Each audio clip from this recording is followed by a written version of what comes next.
नमस्कार, हर हर महादेव, जय भोलेनाथ।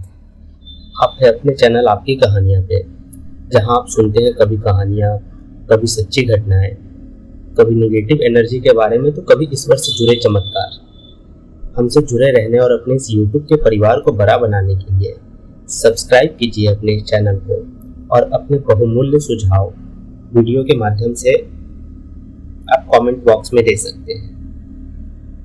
दोस्तों, ये चैनल आपका अपना है, तो आप अपने अनुभव और कहानियां भी इस चैनल के माध्यम से लोगों तक पहुंचा सकते हैं, जिसका लिंक मैंने डिस्क्रिप्शन में दे दिया है। आज की कहानी शर्मिला की है, जो मुंबई के एक छोटे से चैनल में रिपोर्टर है और अपनी नानी से मिलने के लिए पन्ना डिस्ट्रिक्ट में आती है। पन्ना खजुराहो से 50-60 किलोमीटर दूर है, लेकिन रास्ता ठीक नहीं होने के कारण 2 से ढाई घंटा लगता है। और ये खजुराहो सबसे नज़दीकी एयरपोर्ट है, तो पन्ना आने के लिए सारी फ्लाइट यहीं पे रुकती है। शर्मिला भी खजुराहो एयरपोर्ट पे उतर जाती है। फ्लाइट थोड़ी सी लेट थी, करीब रात के 9 बजे वो खजुराहो पहुंची थी और बाहर आने में कुछ समय लग गया था। करीब 9:45 में शर्मिला खजुराहो एयरपोर्ट से बाहर आई थी। टूरिस्ट स्पॉट होने की वजह से खजुराहो में सारी फैसिलिटीज है, लेकिन रात को 9 बजे तक सब कुछ बंद होने लगता है, क्योंकि मंदिर शाम 7 बजे बंद हो जाता है और लास्ट फ्लाइट भी 6:30 तक आ जाती है। आज लेट हो गई थी और 9 बजे आई थी, तो कुछ टैक्सी के अलावा और कोई दूसरा रास्ता नहीं था। बाकी टैक्सी भी चली गई थी। एक्चुअली शर्मिला वॉशरूम चली गई थी और जब वो बाहर आई तो सारे टैक्सी वाले चले गए थे। नाना नानी को सरप्राइज देना था, इसलिए उन्हें खबर नहीं किया था, नहीं तो वो लोग ही लेने आ जाते। खैर, वो उस टैक्सी के पास आई। टैक्सी ड्राइवर शकल से गुंडा के जैसा लग रहा था। शर्मिला को देखकर उसने कहा, बोलिए मैडम, कहाँ जाना है? पहले तो शर्मिला को उसे देखकर थोड़ा सा डर लगा, लेकिन वह मुंबई जैसे शहर की लड़की थी, तो थोड़ा सा हिम्मत करके उसने पन्ना चलने के लिए कहा। इस पे टैक्सी ड्राइवर ने डबल भाड़े का बात किया। मैडम, बहुत दूर है और आने के समय कोई सवारी मिलेगी नहीं। इधर शर्मिला के पास भी कोई दूसरा चारा नहीं था। वो बोलती है, ठीक है, चलिए। टैक्सी ड्राइवर ने शर्मिला को बैठने के लिए बोला और शर्मिला का सामान गाड़ी के डिग्गी में रख दिया। तब तक शर्मिला ने आगे से उसकी गाड़ी के नंबर प्लेट का फोटो ले लिया। इधर शर्मिला टैक्सी में बैठती है और गाड़ी चल देती है। थोड़ी दूर गाड़ी चलने पर शर्मिला को भूख का एहसास होता है, और ड्राइवर ने पहले ही बता दिया था, इसे भी पता था कि 2 से ढाई घंटे लगते हैं, रास्ता काफी खराब था। शर्मिला ड्राइवर को कहती है, भैया भूख लगी है, कहीं कोई ढाबा मिलेगा तो रोकिएगा। ये देखकर ड्राइवर मुस्कुरा देता है। शर्मिला को थोड़ा अच्छा नहीं लगता। वैसे भी ये एक टाइगर रिजर्व एरिया है, चारों तरफ जंगल ही जंगल थे। फिर थोड़ी देर में ढाबे पे एक गाड़ी रुकती है। वह उतरती है तो वहां कुछ नए लड़के खाना खा रहे थे और मस्ती कर रहे थे। शर्मिला को देखते ही बोलते हैं कि रात में इतनी खूबसूरत लड़की, और उनका मन थोड़ा सा उसके तरफ आकर्षित हो जाता है, हम कह सकते हैं। जवान लड़के थे, उन्होंने थोड़ी शराब भी पी रखी थी। ड्राइवर उनकी तरफ देखता है तो वो लोग शांत हो जाते हैं। इधर शर्मिला खाना खाती है और वह ड्राइवर, जिसका नाम काली था, उससे भी खाने को कहती है, मगर काली मना कर देता है। वो कहता है कि मैडम, मैं रात को खाना नहीं खाता। शर्मिला जब तक खाना खाकर निकलती है, रात के 12 बज गए थे। फिर काली गाड़ी को आगे बढ़ाता है। थोड़ी दूर जाने पर वो लड़के अपनी गाड़ी को बीच सड़क पर लगा के रास्ता रोक के खड़े थे। शर्मिला ने ये देखा तो वो घबरा गई। वो सोच रही थी कि ये कौन सी मुसीबत आ गई है। अपने डिसीजन पर उसे थोड़ा सा पछतावा होने लगा था। इधर काली गाड़ी को रोकते हैं और शर्मिला से कहते हैं कि आप चुपचाप आंखें बंद करके बैठ जाइए, मैं इनको समझा कर आता हूँ। इधर शर्मिला सच में बहुत डर गई थी। कि इस जंगल में से कौन बचाएगा और ये अकेला ड्राइवर काली क्या कर सकता है। वैसे था तो वो अच्छी सेहत का, और 5 जवान लड़के थे, उनके सामने वो कितनी देर टिक पाता। यही सोचते हुए डर के मारे आंख बंद करके वो बैठ गई। इधर काली ने उन लड़कों से पूछा, बताओ क्या प्रॉब्लम है बच्चों, इस तरह से रास्ता रोकने का क्या मतलब है। उन लड़कों का हेड कहता है कि अरे चाचा, बच्चों का पेट तो भर गया है पर मन उस लड़की में अटक गया है, बस कुछ देर के लिए उसे हमारे हवाले कर दो, आपको जितने पैसे चाहिए होंगे हम लोग दे देंगे। काली को यह सुनकर बहुत गुस्सा आता है। वो एक झापड़ उस लड़के को मारता है और वो लड़का चीखता हुआ हवा में उड़ता हुआ दिखता है। शर्मिला को लगता है कि काली चीख रहा है। वो गाड़ी को अंदर से लॉक कर लेती है। इधर दूसरे लड़के काली की तरफ गुस्से में बढ़ते हैं तो वो घूमकर उन सब की ओर देखता है और सभी चीख कर बेहोश हो जाते हैं। इधर काली उनको गाड़ी समेत उठाकर फेंक देता है, जो गाड़ी करीब 500 फीट दूर खाई में जाके गिरती है। काली मुस्कुराता है और घूमकर अपनी गाड़ी की तरफ बढ़ जाता है। इधर शर्मिला डर के मारे आंख बंद किए हुए घबराई बैठी कांप रही थी। काली आता है और उससे पूछता है, शर्मिला जी चले, मैंने उन लोगों को प्यार से समझा दिया है। धीरे से शर्मिला आंख खोलकर देखती है तो सामने काली खड़ा मुस्कुराता रहता है। काली गाड़ी में बैठ जाता है, गाड़ी स्टार्ट करके आगे बढ़ता है। वैसे तो ये रास्ता रात के लिए बहुत खतरनाक है। रास्ते में बहुत सारे स्थान हैं जो भूतहा है, कई इलाके हैं जहाँ पे लूटपाट भी होती है। अब गाड़ी ऐसे ही एक खतरनाक रास्ते से गुजर रही थी और काली को दूर रास्ते के बीच एक बैल खड़ा हुआ दिखता है। ये बैल करीब 8 फीट तक का था और हाथी की तरह उसका शरीर था। उसकी लाल लाल आंखें देख के कोई भी डर सकता था।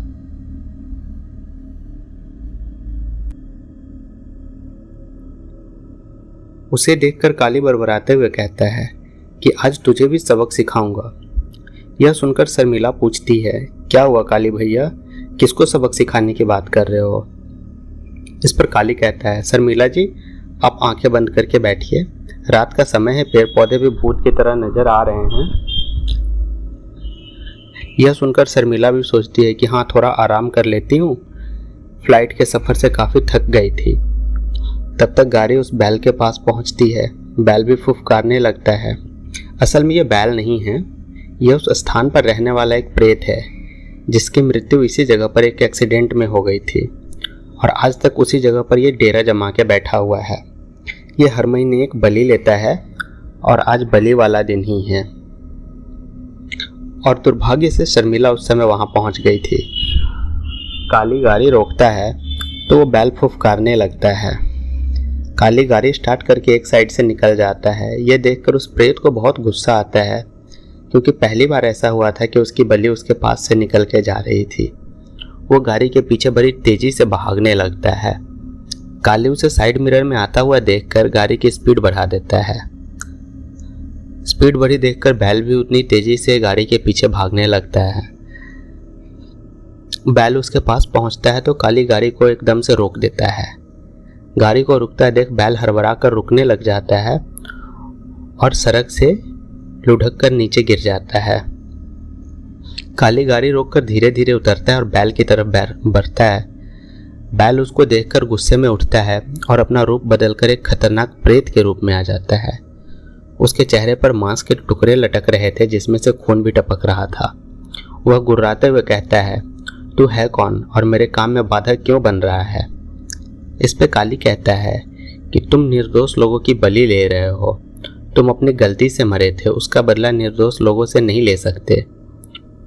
इस पे वो प्रेत कहता है, तू जो भी होगा मैं तुझे भी नहीं छोड़ूंगा।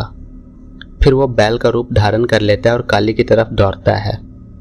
काली उसको देखकर मुस्कुराता है। जैसे ही वो बैल काली के करीब पहुंचकर उसे सींग से उठाकर फेंकने का प्रयास करता है तो काली उसकी सींग पकड़कर उसे उठाकर गोल गोल घुमाने लगता है और कई चक्कर घुमाने के बाद वह उसे छोड़ देता है। वह बैल वहां से बहुत दूर जाके गिरता है। उसके नाक और कान से खून निकलने लगता है। काली उसके पास जाकर बोला, बोल भाई, अब तू इस जगह को छोड़कर किसी और जगह पे जाके बिना किसी को परेशान किए रहेगा या इसी प्रकार से बलि लेगा? इस पे वो बैल आंखें खोलकर देखता और पूछता है, तुम कौन हो? कोई साधारण आत्मा नहीं लगते, कौन हो?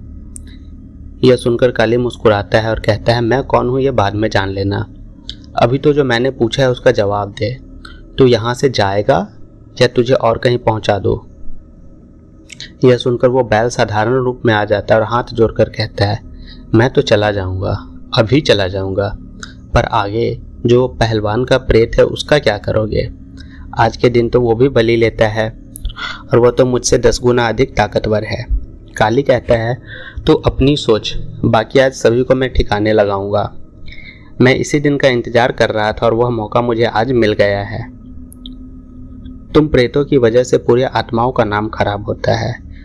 तुम कुछ दुष्ट लोगों की वजह से हम लोग भी इंसानों की तरह हो गए हैं, जो अपने मतलब के लिए कुछ भी करते हैं।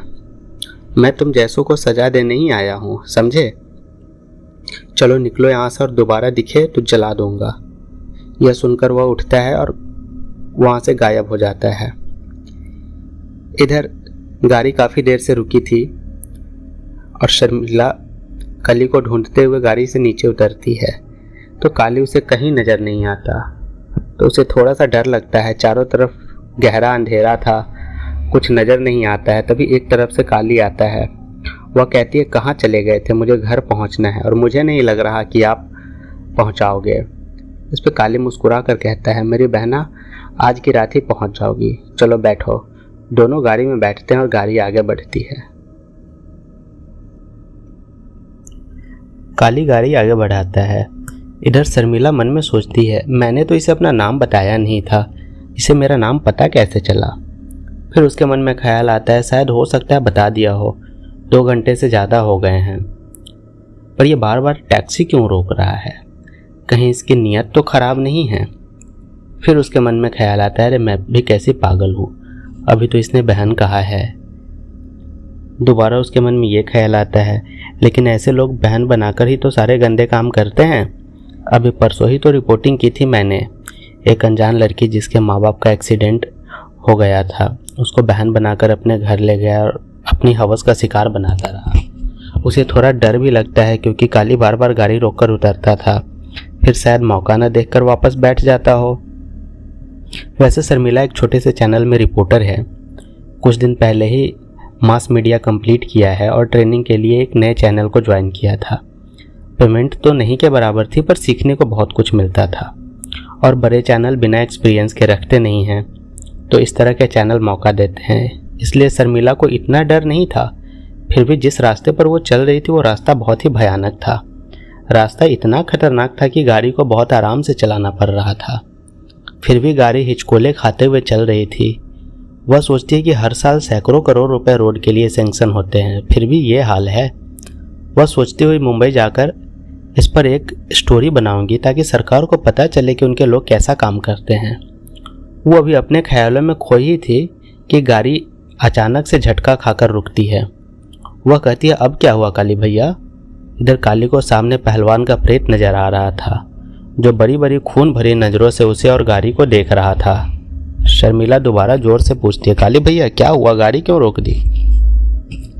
तो काली कहता है, शायद पंचर हो गई है, आप अंदर ही बैठिए, मैं चेंज करता हूँ। शर्मिला काफी परेशान होती है कि कहीं कोई गड़बड़ी ना करे वह, और अपना छोटा सा चाकू जो सेफ्टी के लिए अपने पास रखती है अब निकाल कर हाथ में रख लेती है। वह मोबाइल देखती है तो उसमें भी नो नेटवर्क दिख रहा था। तब तक काली गाड़ी से नीचे उतर गया था और वह डिग्गी खोल रहा था। इस पर शर्मिला को लगा कि कहीं उसका सामान ना गायब कर दे। वह भी उतरने लगती है, पर टैक्सी लॉक थी और बहुत कोशिश करती है, फिर भी वो दरवाज़ा खोल नहीं पाती। वो बाहर झांकती है तो गहरा अंधेरा छाया हुआ था। आज वैसे भी अमावस्या की रात थी। उसे याद आता है कि अमावस्या की रात भूत और प्रेतों का होता है। उस रात बाहर, और वह भी ऐसी जगह पर नहीं जाना चाहिए। वैसे तो वो भूत प्रेत को मानती नहीं है, लेकिन अभी एक वीक पहले ही एक हॉन्टेड स्टोरी बनाई थी और उसमें बहुत सारी जानकारी मिली थी उसे। वह एकदम से घबरा जाती है। इधर बाहर काली के सामने पहाड़ की तरह वो खूंखार पहलवान का प्रेत खड़ा था और वहीं पर घायल अवस्था में पिछला वाला प्रेत भी पड़ा कराह रहा था। वह शायद अपना बदला लेने के लिए काली से पहले ही पहुंचकर पहलवान को जागृत कर दिया था। काली उसे देखकर मुस्कुराता और कहता है, अच्छा किया कि इसे जगा दिया, मुझे भी इससे मिलने की तमन्ना थी। बोल पहलवान, तेरी पहलवानी के बहुत चर्चे सुने हैं पर मिलने का कभी मौका नहीं मिला था। लगता है आज का दिन सही है और सही वक्त पर मौका मिला है, तो तेरा भी हिसाब कर ही दिया जाए। इस पर पहलवान गुर्रा कर कहता है, तू खुद को क्या समझता है और तू है कौन? इस पर काली मुस्कुरा कर कहता है, अपना दिमाग लगा और पता कर मैं कौन हूँ। वैसे भी पहलवानों को दिमाग कहाँ होता है, उन्हें तो सिर्फ दाव और पेच ही आते हैं। तो चल आज तुझे भी दाव पेच सिखाता हूँ। पहलवान बड़ा खतरनाक रूप धारण करता है। उसके मुंह से भयानक आवाज़ें निकलने लगती है। आंखों से खून टपक रहा था और शरीर पहाड़ की तरह इतना बड़ा था कि काली उसके सामने छोटी चट्टान के जैसा दिख रहा था। पहले वाला प्रेत बोलता है, पहलवान दादा ये जैसा दिख रहा है वैसा है नहीं, बहुत ताकत है इसमें। काली गुस्से में घायल प्रेत के पास पहुंचता है और उसे उठा लेता है। वो प्रेत चीखने लगता है और पहलवान से बचाने की गुहार लगाता है, तो पहलवान उसकी तरफ बढ़ता है। इधर काली उसे इतने जोर से घुमाकर फेंकता है कि पहलवान चाहकर भी उसे पकड़ नहीं पाता। वह कई 100 मीटर दूर जाकर गिरता है और उसके चिथड़े उड़ जाते हैं। उस प्रेत के चिथड़े उड़ते ही पहलवान को क्रोध आ जाता है। वह काली से कहता है कि ये मेरी 100वीं शिकार है, उसके बाद मैं शैतान बन जाऊंगा। यह सुनकर काली बीच में कहता है, और उसके बाद 1000 लोगों की बलि देकर दैत्य बन जाएगा। फिर क्या 10,000 बलि? आज से ये सब बंद कर दे। पहलवान गुस्से में आकर और भी भयंकर रूप धारण करता है और काली की तरफ बढ़ता है और उसे पकड़ने जाता है, तो काली खसक कर उसके पीछे पहुंच जाता है। इधर पहलवान अपनी झोंक में गिरता है और उसका गुस्सा एकदम से बढ़ जाता है। वो काली को छोड़कर टैक्सी की तरफ जाता है। काली उसका इरादा समझ जाता है और पहलवान के सामने आकर खड़ा हो जाता है। पहलवान गुस्से में काली को पकड़कर उठा लेता है और जोर से फेंकता है, पर इससे पहले ही काली उसके हाथ से कब का निकल गया था, जिससे पहलवान बौखला जाता है और काली की तरफ बढ़ता है। काली उसे देखकर भागने लगता है, तो वह भी उसके पीछे पीछे भागता है और थोड़ी दूर जाने के बाद काली रुक जाता है और पहलवान को देखने लगता है। इधर पहलवान गुस्से में पागल हो रहा था। उसके मुंह से बड़ी भयानक गुर्राहट निकल रही थी। उसी समय गलती से एक ट्रक आ जाता है, जिसे पहलवान उठाकर फेंकता है, तो ट्रक सड़क से नीचे खाई में गिर जाती है और पहलवान को गलती से ही बलि तो मिल जाती है, पर उसे 100वीं बलि कुंवारी चाहिए थी, जिसका इंतजार वो कर रहा था। समझो उसी के लिए फ्लाइट लेट हुई थी। भूत प्रेत का भी अपने काम को करने का एक बहुत तरीका होता है, बहुत सारी क्रियाएं करते हैं, पर आज काली ने सब कुछ बिगाड़ दिया था। इधर काली को बहुत अफसोस होता है कि वो ट्रक वाले को बचा नहीं पाया। असल में उसका पूरा ध्यान पहलवान पर था, क्योंकि पहलवान बहुत शक्तिशाली है, तो उससे गफलत नहीं कर सकता था, इसी वजह से वो मारा गया था। पहलवान उसके पास पहुंचता है और उसे मारने के लिए हाथ बढ़ाया ही था कि काली उसे पैरों से पकड़कर घसीट लेता है। पहलवान गिर पड़ता है। काली उसके ऊपर सवार होकर उसे संभलने का मौका दिए बिना ही उसे मारना शुरू कर देता है। इधर पहलवान की चीखें निकलने लगती है और उसके मुंह से नाक से खून की धारा निकल पड़ती है। वह माफ़ी मांगने लगता है, पर काली रुकता नहीं और उसे उठाकर उसी प्रेत की तरफ फेंकता है जहां पहलवान के भी चिथड़े उड़ जाते हैं। काली अपनी टैक्सी में आकर बैठता है। इधर शर्मिला गुस्से में भरी हुई थी। वह कहती है, तुमने टैक्सी कैसे लॉक कर दी? मुझे बाहर जाना था, मुझे वॉशरूम जाना है। काली कहता है, ठीक है मैं अंदर बैठा हूँ, तुम पीछे चली जाओ। शर्मिला गुस्से में उतरकर देखती है तो टायर तो ठीक थे। वह पीछे जाती है और जब वापस आने लगती है तो उसे जलता हुआ ट्रक दिखता है।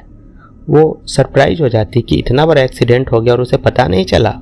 शायद कांच बंद होने की वजह से आवाज़ ना आई हो। वो टैक्सी में बैठती और कहती है, भैया 3 बज गए, कब पहुंचाओगे मुझे? इस पर काली कुछ बोलता नहीं और टैक्सी भगाता है और थोड़ी देर में टैक्सी उसके नाना के घर के सामने खड़ी थी। वह सरप्राइज होती है कि उसने काली को तो अभी एड्रेस भी नहीं बताया था। वह इसी उधेड़ बुन में लगी थी, तभी नाना के घर का गेट खुलता है और उसे उसके नाना दिखाई देते हैं।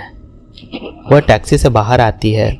शायद टैक्सी की आवाज़ से उनकी नींद खुल गई हो, या फिर मुंबई से उनके पहुंचने की खबर जानने के लिए कॉल आ चुका था। उसके मामा भी रेडी होकर बाहर आते हैं। शायद ये लोग उसे ढूंढने निकल रहे थे।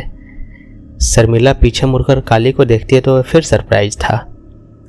काली उसका सामान उतारकर जा चुका था और उसने पैसे भी नहीं लिए थे। शर्मिला दूर दूर तक देखती है पर वो तो जा चुका था। उसके मामा पास आते हैं। मामा के लड़के भागकर उसका सामान उठाते हैं और शर्मिला मामा के पैर छूती है तो वो कहते हैं, बेटा बताना तो चाहिए था, सब कितना परेशान हो रहे थे। अमावस की रात का सफ़र इस रोड पर सेफ नहीं है। अभी तुम्हें ढूंढने निकल ही रहे थे। जीजा जी का फ़ोन भी आ चुका है। तब हमें पता चला कि तुम आ रही हो। हम कब से तुम्हारा फ़ोन ट्राई कर रहे थे, लेकिन तुम आई कैसे? वह कहती है टैक्सी से। वह कहते हैं टैक्सी, पर हमने तो कोई टैक्सी नहीं देखी। वो तो मैं निकल रहा था तो पापा दरवाज़ा खोलकर बाहर निकल कर आए। शर्मिला को फिर टेंशन होती है। वो सोच में पड़ती है, इतनी बड़ी टैक्सी इन्हें नहीं देखी, और काली भी तो बिना पैसे लिए गायब हो गया। और हाँ, उसने कब सामान उतारा, कब गया, पता ही नहीं चला। गाड़ी स्टार्ट करने और आगे जाने की आवाज़ भी तो सुनाई नहीं दी थी।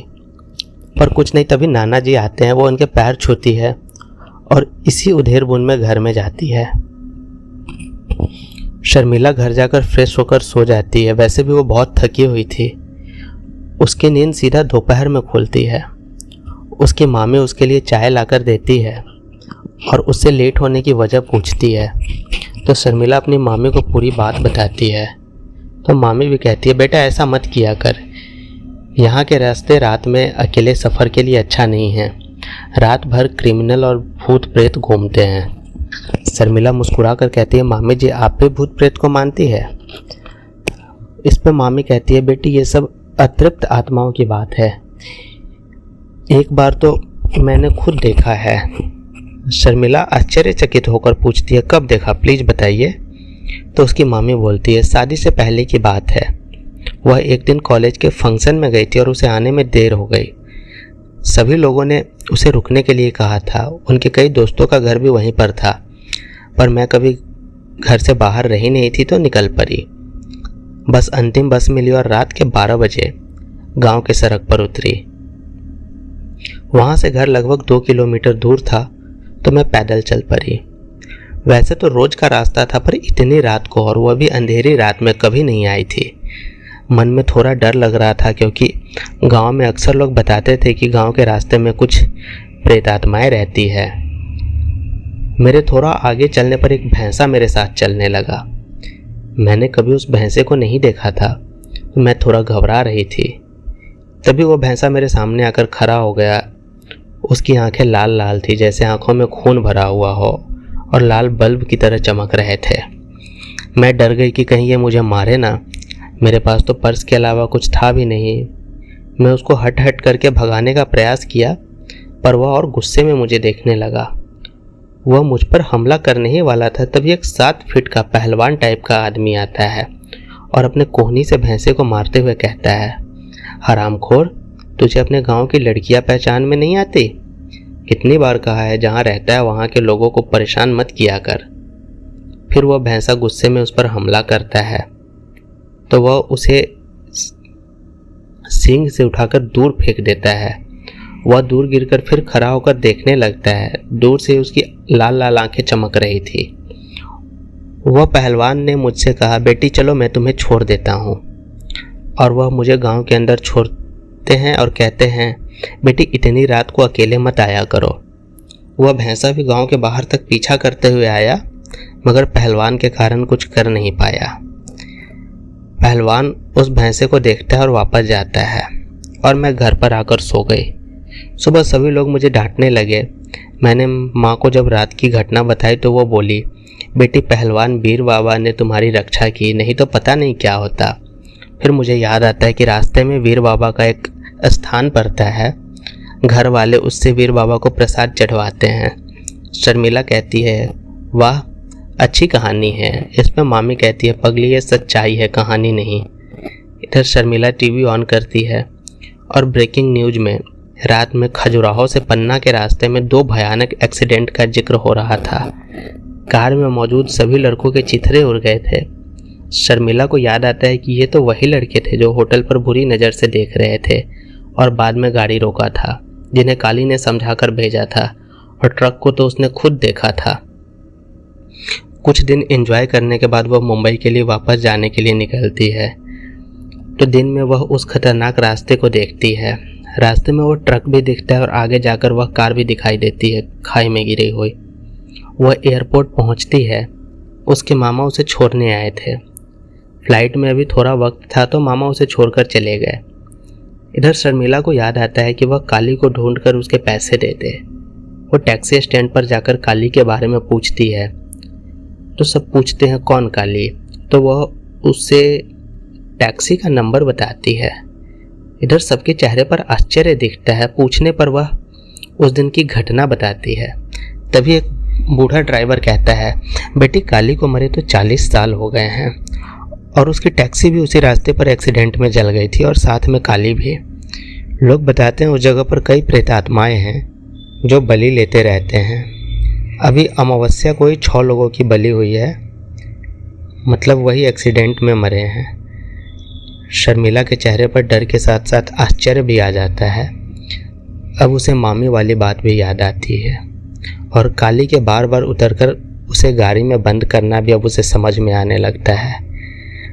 मतलब उस रात को उसने कई खतरों से मुझे बचाते हुए घर पहुंचाया था, यह सोचकर वह मन ही मन उसे प्रणाम करती है। तो दोस्तों आज की कहानी में इतना ही। कैसी लगी आपको हमारी कहानी कमेंट बॉक्स में ज़रूर बताइएगा।